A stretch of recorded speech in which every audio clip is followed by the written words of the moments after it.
Good morning everyone. 11th Commerce, English Medium, Economics, chapter number 6. Now the concept is oligopoly. अब थोड़ा सा confuse होंगे कि सब में पॉली पॉली पॉली ये क्या आ रहा है. ये मार्केट के कुछ नेम्स हैं, चलिए इसको भी देख लेते हैं. Oligopoly has originated from the Greek word oligos, which means few, polyon, which means sellers. जहाँ पे बहुत कम फ्यू सेलर्स होता है ना, that means oligopoly. So the oligopoly means the market having few producers. Oligopoly includes the market having few producers which sell identicals or a substitute product, and there is extreme competitions in this market, just like a monopolistic competition. Now the definition. Professor Stigler. Oligopoly is the market in which the firm decides its policy according to behaviors of competitors. Means all the things decided by firm. Next is, according to Professor Biomol, oligopoly is the market in which even a small number of sellers out of the total less sellers are enough to affect the price of the product. Is what? Small number of sellers out of the total less sellers are affect price of the product. यहाँ पे directly किसके ऊपर effect करते हैं? Price के ऊपर. थोड़ा सा डिफरेंस है. मोनोपोलिस्टिक कंपटीशन ये कहता है कि यहाँ पे प्राइस को छोड़ करके कंपटीशन किया जाता है, और ऑलिगोपॉली कहता है कि यहाँ पर प्राइस से रिगार्डिंग ही कंपटीशन किया जाता है. चलिए चलता है कैरेक्टरिस्टिक्स.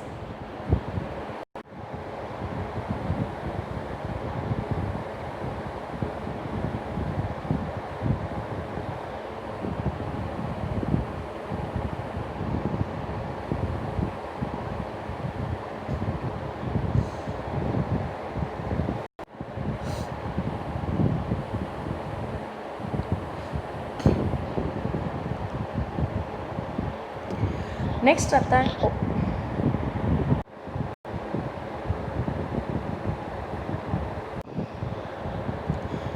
नेक्स्ट कॉन्सेप्ट आता है interdependence. The seller and producers are very few in numbers in the market. The seller or producers can easily gain the important information about other sellers or producers.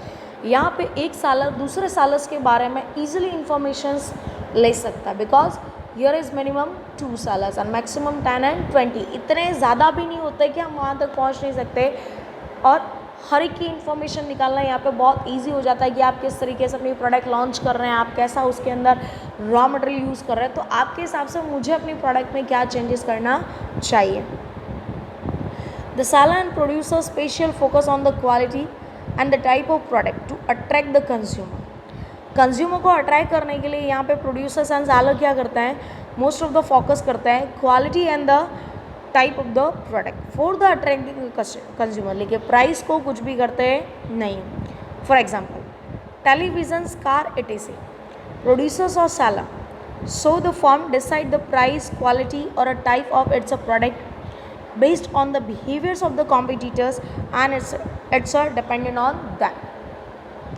यहाँ पे जो product की price है, quality है, almost बाकी के जो types है वो किसके ऊपर डिपेंड करते हैं कि दूसरा जो प्रोड्यूसर है वो कैसे अपनी प्रोडक्ट को लॉन्च कर रहा है, उसकी प्राइस क्या, उसको देख करके फिर हम अपनी प्रोडक्ट को लॉन्च करते हैं, उसकी प्राइस को लॉन्च करते हैं. तो यहाँ पर एक सेलर दूसरे सेलर्स के ऊपर डिपेंडेंट रहता है, वो इंडिपेंडेंट होता नहीं है. नेक्स्ट आता है price stickiness. The number of firm is less and they are interdependent on each other. If any one firm decrease the price of the product, then according to the law of demand, due to comparatively cheaper price of the product, there is a more demand of the product in the market, particular firm as compared to other. As per law of demand हम देखें तो उसमें बताया गया है whenever any one product price decreases then the demand is increases. अगर किसी एक प्रोडक्ट की प्राइस घट जाती, कम हो जाती है, तो उसकी डिमांड क्या हो जाती है? अचानक से एक्सपांड हो जाती है, बढ़ जाती है. और अगर किसी प्रोडक्ट की प्राइस इंक्रीज हो जाती है तो उसकी डिमांड क्या हो जाती है, कम हो जाती है। सो व्हाट यहाँ पे लॉ ऑफ डिमांड के हिसाब से काम करता है, price increases demand decreases, price decreases तो demand increases. So now here there is a decrease in the demand of the products sold by other firms. If the competitive firm do not wish these situations, then they also should decrease the price. अगर किसी firm ने अपनी price को decrease किया है तो उसकी product की डिमांड क्या हो जाएगी, इंक्रीज़ हो जाएगी। अगर उसकी तरह आपको भी बेनिफिट करना है तो आपको भी क्या करना पड़ेगा, अपनी प्रोडक्ट की प्राइस को डिक्रीज़ करना पड़ेगा to stay in the competitions.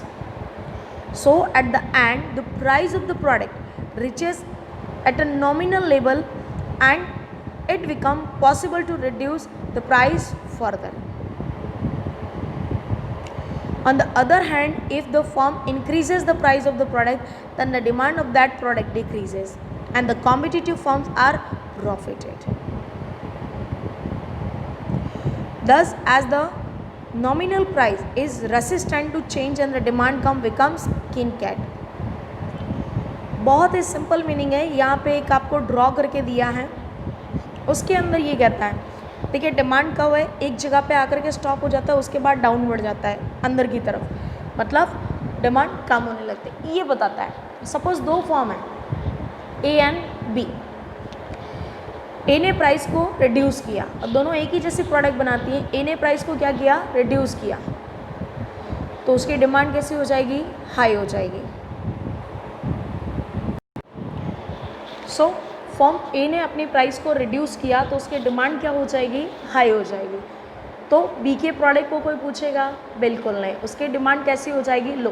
तो ए को देख करके बी फर्म को भी क्या करना पड़ेगा, अपनी प्रोडक्ट की प्राइस को रिड्यूस करना पड़ेगा। जैसे वो रिड्यूस करती है सेम अगेंस्ट ए पर, फिर से चांस आ जाता है कि बी की डिमांड बढ़ जाएगी और ए की डिमांड कैसी हो जाएगी, डाउन हो जाएगी। ये कुछ क्राइटेरिया चलता रहता है कुछ समय तक, ए डिक्रीज़ करता है तो उसकी डिमांड हाई हो जाती है, ए को देख करके बी अपने गुड्स की डिमांड को प्राइस को क्या करता है, डिक्रीज़ करता है तो उसकी डिमांड हाई आ जाती है। लेकिन एक ऐसा लेवल आ जाता है प्राइस डिक्रीज़ करते करते कि वहाँ पर अगर उन्होंने और एक्स्ट्रा डिक्रीज़ किया तो उनका जो नॉर्मल प्रॉफिट है ना, वो भी उनके हाथ से चला जाएगा, उनको कुछ भी मिलने वाला नहीं है। सो उससे ज़्यादा वो डिक्रीज़ कर सकते नहीं। इंक्रीज़ किया तो डिमांड कैसी हो जाएगी, कम। तो एक पॉइंट ऐसा आ जाता है कि जहाँ पर वो प्राइस को डिक्रीज़ नहीं कर सकते, प्राइस को स्टॉप करना पड़ेगा। क्यों, अगर प्राइस को अगर स्टॉप नहीं किया तो वहाँ पर प्रॉब्लम ये अराइजेस हो जाती है कि आपकी जो प्राइस से आपको प्रॉफिट मिलने वाला होता है वो बहुत ज़्यादा लेस हो जाएगा या नील हो जाएगा। सो आप प्राइस डिक्रीज़ नहीं कर सकते, और प्राइस अगर इंक्रीज़ करने का चांस किया तो आपकी डिमांड क्या हो जाएगी, लेस हो जाएगी। That's why we can say that point is known as kin cat point.